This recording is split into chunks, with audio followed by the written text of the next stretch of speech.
بسم اللہ الرحمن الرحیم۔ اس سے پہلے ہم نے نفل اعتکاف کے فضائل بیان کیے ہیں، اب نفل اعتکاف کے مسائل بیان کرنے کا ارادہ ہے۔ تو سب سے پہلی بات یہ ہے کہ اعتکاف ہمارے نزدیک مستقل عبادت ہے، اس لیے جب بھی اور جتنی دیر کے لیے بھی باوضو کیا جائے یا بے وضو کیا جائے، روزہ کی حالت میں کیا جائے یا بغیر روزہ کے نفل اعتکاف کیا جائے تو وہ ہو جاتا ہے، درست ہوتا ہے۔ البتہ وضو کے ساتھ اعتکاف کرنا زیادہ فضیلت کی حامل ہے۔ اعتکاف ایسی عبادت ہے جو نیت کے ساتھ ہی معتبر ہوتی ہے، اس لیے اس عبادت کے درست ہونے کے لیے مسلمان ہونا اور عاقل ہونا ضروری ہے تاکہ عبادت کی نیت متحقق ہو سکے۔ اعتکاف کے لیے بالغ ہونا شرط نہیں بلکہ سمجھدار ہو، نابالغ بچہ ہو یا بچی ہو تو اس کا اعتکاف کرنا بھی درست ہے، جس طرح سے کہ اس کا نماز پڑھنا اور روزہ رکھنا درست ہے۔ اس طرح اعتکاف کے لیے مرد ہونا اور آزاد ہونا یہ بھی ضروری نہیں ہے، بلکہ عورت بھی اعتکاف کر سکتی ہے اور غلام بھی، لیکن عورت اپنے شوہر سے اجازت لے اور غلام اپنے مالک سے۔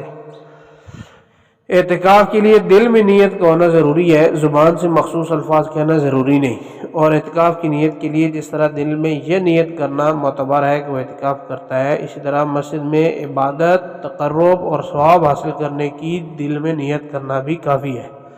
کیونکہ شرعی اعتکاف کی حقیقت عبادت یا حصول ثواب کی نیت سے مسجد میں ٹھہرنا ہے۔ اعتکاف درست ہونے کے لیے مسجد کا ہونا ضروری ہے،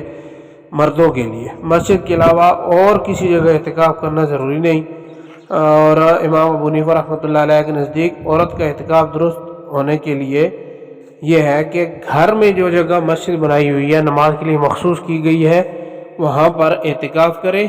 اور اگر پہلے سے مخصوص نہیں ہے تو جب اعتکاف کرنا ہے تو اس سے پہلے جگہ مخصوص کر لی جائے تاکہ وہ مسجد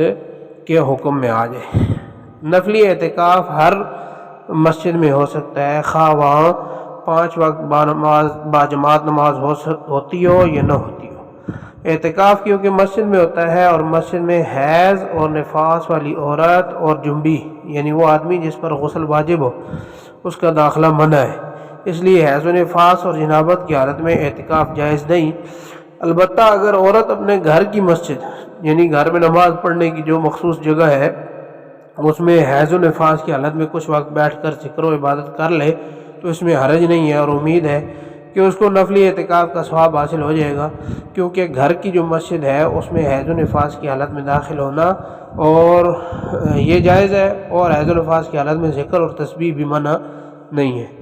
نفلی اعتکاف کے لیے کوئی وقت اور مدت مقرر نہیں، اس لیے نفلی اعتکاف رمضان اور غیر رمضان اور رات اور دن جس وقت چاہیں اس وقت کر سکتے ہیں، چاہے تھوڑے وقت کے لیے کیا جائے چاہے زیادہ وقت کے لیے کیا جائے، اور روزہ رکھنا بھی اس کے لیے ضروری نہیں ہے۔ نفلی اعتکاف اس طرح بہت کم وقت کے لیے کیا جا سکتا ہے، اس طرح طویل اور لمبے وقت کے لیے بھی کیا جا سکتا ہے، مثلا 15-20 دن یا مہینے 2 مہینے کے لیے۔ بعض احادیث میں 1 اور 2 مہینے کے اعتکاف کا ذکر بھی آیا ہے۔ کوئی شخص عبادت کی نیت سے مسجد میں داخل ہوا یا کسی اور کام سے مسجد میں گیا اور داخل ہوتے وقت یا داخل ہونے کے بعد اللہ کا قرب اور ثواب حاصل کرنے کی نیت کر لی، یا یہ کہہ لیا کہ اعتکاف کی نیت کرتا ہوں نفلی، تو اس کو ثواب حاصل ہو جائے گا۔ نفلی اعتکاف اس وقت تک باقی رہتا ہے جب تک مسجد میں رہے، اور مسجد سے باہر نکلنے سے نفلی اعتکاف مکمل ہو جاتا ہے، ٹوٹتا نہیں ہے، فاسد نہیں ہوتا۔ نفلی اعتکاف کرنے والے نے جتنی دیر یا جتنے دن کے اعتکاف کی نیت کی ہو اسے پورا کرنا بہتر ہے، لیکن ضروری نہیں۔ اگر کسی وجہ سے اس سے پہلے مسجد سے باہر نکل جائے تو جتنی دیر اعتکاف میں رہا اتنی دیر کا ثواب مل گیا اور باقی کی قضا واجب نہیں۔ اگر کسی شخص نے چند دن کے نفلی اعتکاف کی نیت کی تھی لیکن مسجد میں داخل ہونے کے بعد کوئی ایسا کام کر لیا جس سے مسنون اعتکاف ٹوٹ جاتا ہے تو نفلی اعتکاف نہیں ٹوٹتا اور نہ ہی اس کی قضا کی ضرورت ہوتی ہے۔ جو شخص مسجد میں نفلی اعتکاف میں بیٹھا تو اسے کسی غرض سے مسجد سے باہر نکلنا جائز ہے، خواہ وہ غرض ضروری درجے کی نہ ہو، جیسا کہ سنت اعتکاف میں ہوتا ہے، تو اس میں تو ضروری درجے کی ہو ضرورت تو پھر نکل سکتا ہے، یہاں پر ایسے بھی نکل سکتا ہے۔ اگر نفلی اعتکاف والا شخص بار بار مسجد سے باہر آئے پھر مسجد میں جائے اور مسجد میں داخل ہوتے وقت اعتکاف کی نیت کرتا رہے